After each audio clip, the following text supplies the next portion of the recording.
today loading my Union Loom, and I noticed out there's a lot of different information on the Union, so I thought I'd go over a little of the basics on how to warp the Union Loom.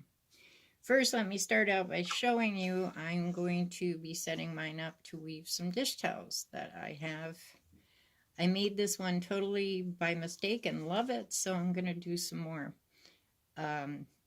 What happened was I was making some rugs and had a little warp left. Didn't want to waste it, so I threw on some cotton and love the fact that this is a nice tight weave. It went from 20 inches to 15 in the wash because there are bigger gaps between. Normally on a dish towel you do an EPI of 12 to 24 on your warp, and this is only 6 because I had it set up for rugs. Excuse me, and I really liked it. So I decided to make a whole bunch of them. So that's what we're doing today. I'm setting this up the same way I would for rugs, except that I don't need it as wide. Each section contains 12 strands of warp. I'm using A4 cotton, and the 12 strands will give me 2 inches in my width because I'm setting this up at 6 EPI, 6 ends per inch, and that will give me those gaps that make a nice tight weave for the weft. This is a weft prominent project, meaning that you're going to see the weft threads but not the warp threads. Now, my loom, because of the age of a Union loom, most of them are close to 100 years old. They're all set up a little differently. People have had to adapt or repair over the years. Mine has these cords attached to them, to the back beam, and that's where I attach my warp. Some people have nails, and other people just hook their warp onto one of the pegs to get started. I'm all tied up here, just a simple square knot. I give it a little tug, just make sure it's not going to slide apart, but not too tight, because when it's all done, you're going to have to take that apart. So you don't want it so hard that you can't do that. I have this coming through a thread guide, which I have the 12 strands going through, but you could do up to 24 strands on this particular thread guide.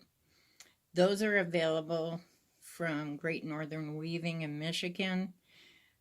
A lot of these looms, this is the first part they lose because they're so small. So if your loom doesn't have it, don't worry about it. Just see if you can get one from them. They're pretty cheap. They're about 10 bucks. So they're worth having. Now, on the Union loom, if you've watched a lot of these videos, you can see that half of them go one way on the loom, half of them go the other. If you do a web search and find the original book for the Union loom, you will find that they should go this way across the top, because if you do it the other way, which works, but while you're weaving, you're going to keep snagging your warp on these pegs, and you'll have to get up from your seat, come around to the back, and fix it. It took me a while to figure that out because so many of the how-to videos that I learned from had it set up the other way, and that's actually wrong. So I suggest that you get in the habit of doing it from the top. The other thing, you'll see tape. I mark mine from the center. Unless you're doing full width, you only want to warp from the center out. If you warp from one end to the other, it gets a little confusing, and it's especially difficult if you're going to do a color switch. Like say you're doing black, white, black, white. You're going to want to go from the center so you can keep all that even and end up on the right colors. So I've already done this side. I actually did one extra because I was having so much fun I forgot to count. But that's fine. That can sit there for the next project, which will be rugs, and I'll need that width. Today I only need to fill 10 sections because I'm going to make a 20-inch project. And like I said, by the time that's washed and it shrinks, it's going to be 15, which is very nice for a dish towel. At the end of your back beam, there should be a crank. If it's not there, maybe you can find somebody to give you one or make you one. The other thing is you can just manually crank it, which I did for a long time. I have my cones of thread loaded at the bottom beam and pulling up. So I use my one hand to guide that. My handle for the back beam is on the left side. So I will crank with my left hand and guide with the right so I can kind of gently pull up these threads from the bottom and have them come on evenly. Because when you are weaving, if that tension isn't even, you're going to get ripply effects that are going to give you a nightmare. So it is well worth the time to do this correctly in the beginning, not later on, because nothing's worse. One thing I learned weaving is you cannot screw up, because once you do, it's very obvious. I used to crochet a lot, and that's easy to fix if you screw it up. But with weaving, it's not so easy. I mean, it can be done, but it's much better to take your time at this stage and do it correctly. So anyway, I'm all locked in here. Once I get these finished, I tape them. And I use that tape to know on this one, oh, I'm at the tape, that's a full circle. I estimate 1.5 rounds equals 1 yard of warp. That works for me. It's not an exact science, and like I said, with this dish towel, sometimes I have extra. It works out fine. I don't worry about it. I'm not really concerned if I waste 6 inches of warp. It doesn't bother me. If it does bother you, get busy with your maths and pay much closer attention when you're warping your loom, and you can do it just fine. For me, it's not worth the bother. So anyway, I'm going to go over to my crank at the end of my loom, which unfortunately you can't see from the screenshot. And I'm going to start turning. So like I said, this is the beginning. And if I turn, there's 1. See? Now I did my math. I want this about 8 yards more or less, so I'm going to turn 12 times. So that's 1, 2, 3, 4, 5, 6, 7, 8, 9, 10, 11, 12. There I am. So I've got my 12 here. I'm all done that section. I'm going to grab a little masking tape. I like to tape it off. Some people knot it and hang it over the end. Whatever works for you, but for me the tape is the most accurate way of doing it. And then I tape that off. Try to keep that separate so it doesn't get locked into the next round of warp. Then I just trim this off. Give that a little pat down, make sure it stays there. Now, let's see if I can move this. You'll see my thread guide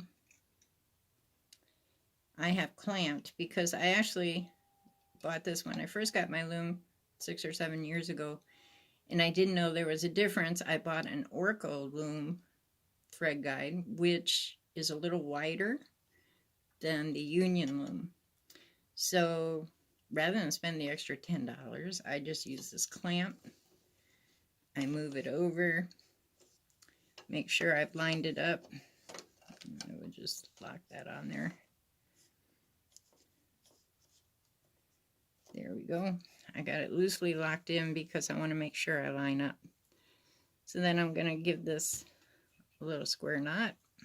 Like I said, you want to make sure You do it tight so it doesn't slip away, but not so tight you can't get it undone when you're all finished. There we go. So I'm just going to test this, make sure my guide doesn't get caught on the pegs.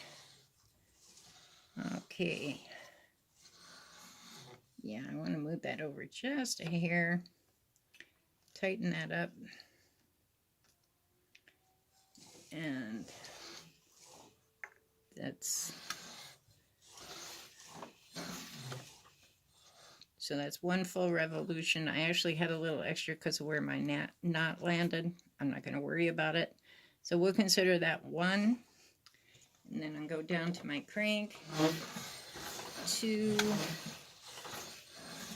3, 4, 5, 6, 7, 8, 9, 10, 11,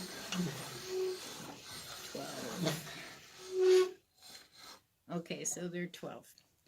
Now, let me also say, for as many people that do these videos, you're going to find that many methods for how to warp your loom. You can use a stand where you mount your warp spools on the stand, and then it goes through a tension box and then through your thread guide. People who do high volume rugs like that because they don't have to stop to rewarp the back beam. I personally don't like that because I only want to do so many rugs this way, and then I'll switch it up to a different pattern. I only put on, for rugs, I'll only put, I don't know, 20 yards at most on here, depending how much fabric or what I'm doing with it. So for me, this makes it more versatile. I get bored if it's all the same. Also, for rugs, you a lot of times might want the poly cotton warp, which is half cotton, half polyester. That is supposed to be more durable, and I do work with that sometimes for rag rugs. But lately I've been using cotton because I'm also weaving wool for wool rugs, so I like the cotton. It's a natural fiber. So anyway, that's about it. I'm going to go across till I get my total of 10 sections finished. Going to lock it up, and then I will get ready to do the heddles, on another video. If you have any questions, put them in the comments. I'll do what I can to answer them. As you can probably see, if you went to my page, I'm kind of new at this, so you're not going to see a lot of history. But I was compelled to do the Union Loom because it's a cool loom, and a lot of them are out there. People often get started on a rug loom, but there's a lot of misinformation, and I wanted you to see this. And as I said earlier, it behooves you to find the manual to see how to do it correctly. And it also gives you some fun hints on ways of making your rugs look a little different. They give you different ways of setting it up to make alternate patterns. So that's my story. Thanks for watching. If you have any questions, as I said, let me know, and we'll catch you next time. Thank you.